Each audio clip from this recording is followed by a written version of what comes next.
Hello all. In today's video, we are going to explore the drainage pattern, the settlement pattern, the modes of irrigation and modes of transport. Drainage pattern. Well, drainage pattern refers to the pattern formed by the flowing water on the land. The drainage pattern is formed by the river system. It must be noted that no river starts from a single point. Initially, we have very tiny rills of water which combine together to form channels. Channels further combine to form ravines, which further form streams, and when these streams meet, the main river is formed. Similarly, most of the rivers do not end at a single point, so they distribute towards the end.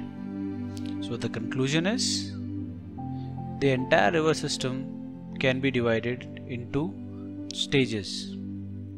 First, where the rivers are in the form of tributaries, then the main river, and then towards the end, the distributaries. So what's a drainage pattern?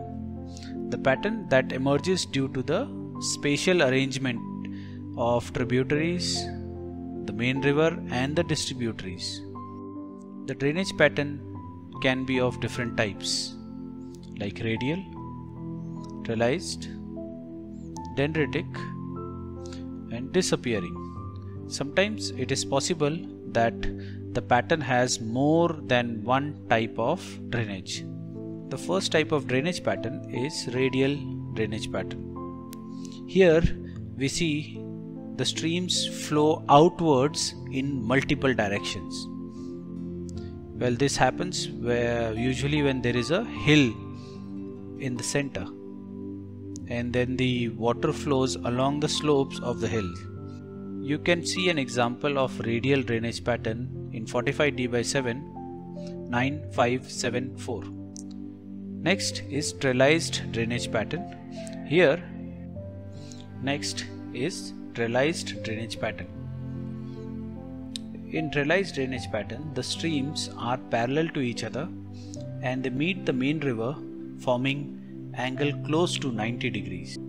If you go to 45D/7, in the grid 9976, you can see an example of trellised drainage pattern. It's the dendritic drainage pattern. Here the streams have a random arrangement, and the angles that they form while meeting are acute angles. So such pattern is known as dendritic drainage pattern. You can see an example of this in the grid 9783 in 45D/7. Disappearing stream actually is present when flowing water suddenly discontinues. It is possible due to high rate of evaporation or porous sandy soil wherein the water goes underground. In both cases, we have the river discontinuing or the stream discontinuing after a certain point. Now, this will be shown with the help of a black line which eventually turns into a black dashed line, which suggests that the water disappears in this section. You can see an example of disappearing stream in 45D/7 9575. Next is settlement pattern. Settlement pattern refers to the way houses are arranged. Either the houses are close to each other or they are away from each other. So when houses are close to each other, that's known as a nucleated settlement. And when the houses are far from each other, that's known as dispersed settlement. Now, nucleated settlement also suggests that the people have strong social ties, whereas in dispersed settlement, it is possible that the people live in their respective farms or maybe in the forested area. Nucleated settlement pattern, we can have two sub-patterns. First one is nucleated and radial.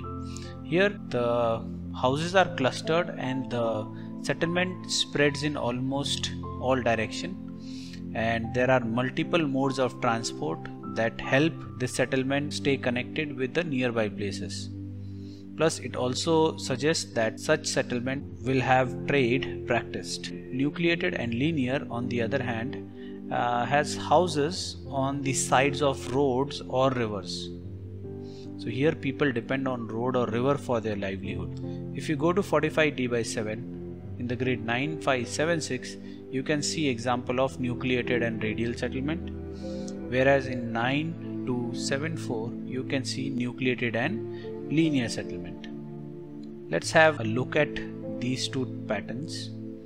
As you see here, Panthavada is a nucleated radial pattern. You see the houses are clustered and they spread in all direction, and you see multiple modes of transport, multiple cart tracks coming out of this settlement, which suggests that Panthavada is well connected with the surrounding places. On the other hand, if you see here Panswala or Rampura, you see the houses are along the cart track. Here the houses are along the cart track and stream as well. So you don't see multiple modes of transport coming out of Pansavada and Rampura. Now this suggests that this is nucleated and linear pattern. Dispersed settlement simply has houses far away from each other.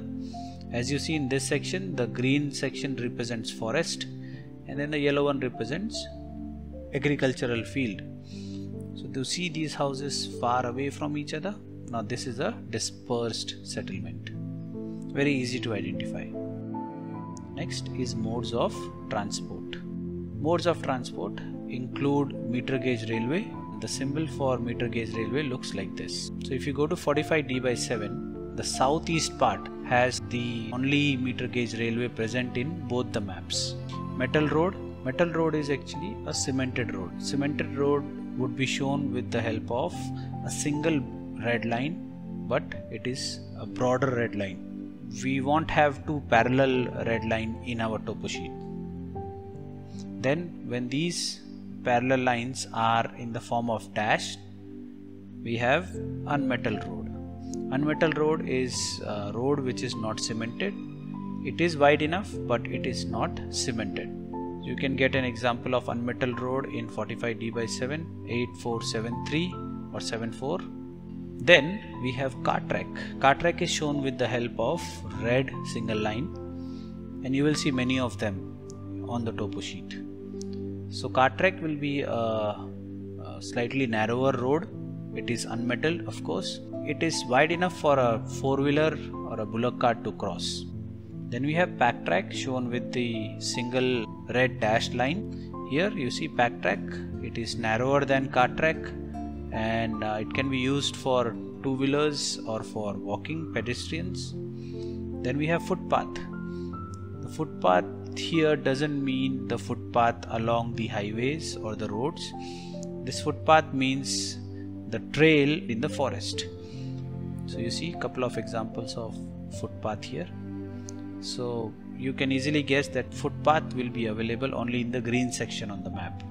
The chief mode of transport is basically the one which is used by a large number of people. In our maps, it is the cart track. It's not the metal road. It's not the unmetal road. It's the cart track. Since most sections are rural, except the section which has Abu, all the other sections have cart track as the chief mode of transport. Then comes mode of irrigation. By modes of irrigation, we mean any artificial means by which water is availed. Well, a natural river is not a mode of irrigation. Basically, areas which have seasonal rainfall require irrigation. Modes of irrigation, we have dry tanks with embankment. Could be natural or man-made. The presence of embankment suggests that it is man-made. Then we have larger dams. This is the symbol of the dam, and whenever there is a dam made, there will be a reservoir created, and canal usually take water from the reservoir to the surrounding areas. Canal will be written along with a thick black line. Further, in the modes of irrigation, we have perennial lined wells shown with blue dot. These are wells which have well cemented walls, and the blue color represent that it is perennial as well. Then we have perennial unlined well. Here the walls are not well cemented, but it is a perennial source. Then we got tube wells. tube wells look like this, and we have very few examples of tube wells on the topo sheets.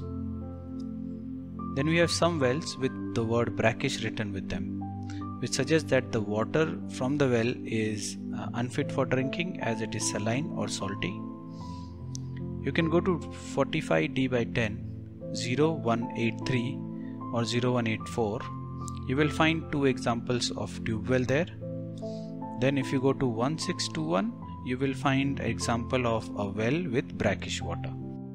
Chief mode of irrigation again is the one which is used by most people on the map. In all the parts of our map, perennial lined well is the chief mode of irrigation, except for the section which shows Abu.